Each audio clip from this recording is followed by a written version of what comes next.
Morning everyone, Tanushree village লাইফস্টাইলে আপনাদের সবাইকে স্বাগত। অনেক দিন পর একটা ভিডিও নিয়ে চলে এলাম। চলুন বানাবো জিলাপি।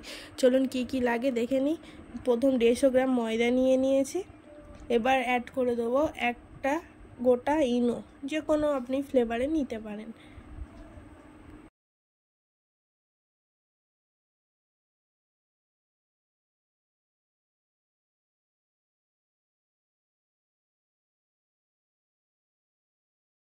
একটু দিয়ে দেবো খাবার সোডা, অল্প পরিমাণে 1 চিমটে মতন নেবেন, দিতেও পারেন নাও দিতে পারেন, এটা অপশনাল।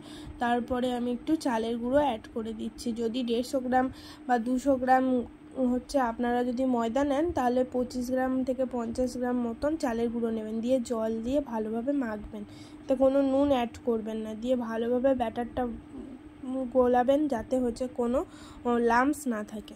চলুন গুলে নিই।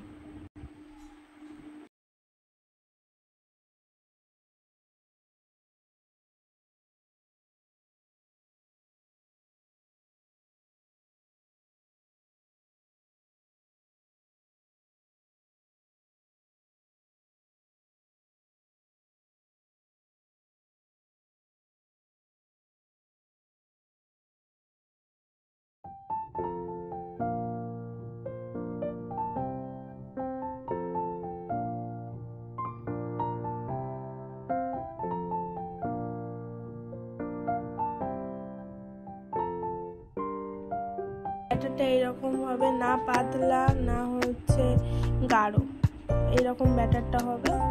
চলুন গোলা হয়ে গেছে, 2 মিনিটের মধ্যে রেস্টে রেখে দিই। কড়াইয়ে চিনি আর বাতাসা দিয়ে আমি হচ্ছে রস তৈরি করে নিয়েছি। অল্প 100 গ্রাম চিনি দিয়েছি আর 8টা থেকে 9টা হচ্ছে বাতাসা দিয়েছি। দিয়ে এটা জল দিয়ে 2 কাপ মতন জল দিয়ে ফুটিয়ে নিয়েছি। চলুন কড়া বসিয়ে দিয়েছি, তেল দিয়ে অ্যাড করে দেব। কড়াইতে তেল আর একটু ঘি মিক্সড করে অ্যাড করে দিয়েছি। এবার এগুলো দিয়ে দিচ্ছি।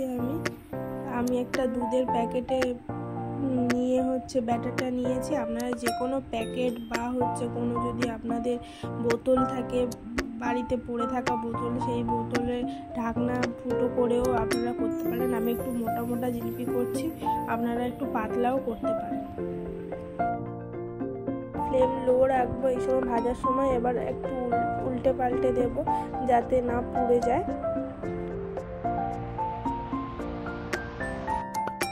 সব জিলাপি ভাজা হয়ে গিয়েছে, এবারে রস ফুটে গিয়েছে, একটার হয়ে গিয়েছে। এবার সব জিলিপিগুলো অ্যাড করে দেবো।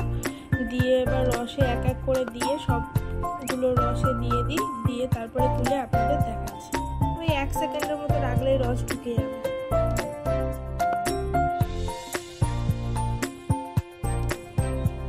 জিলিপি আমাদের রেডি। কেমন হয়েছে জানাবেন।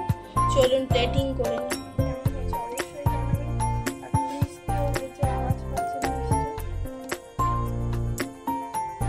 আমাদের জিলিপি সার্ভ করে নিয়েছি, কেমন হয়েছে অবশ্যই জানাবেন। ভালো লাগলে প্লিজ শেয়ার করে দেবেন, সাবস্ক্রাইব করে দেবেন, কমেন্ট করে দেবেন, ফলো করে দেবেন। Thank you.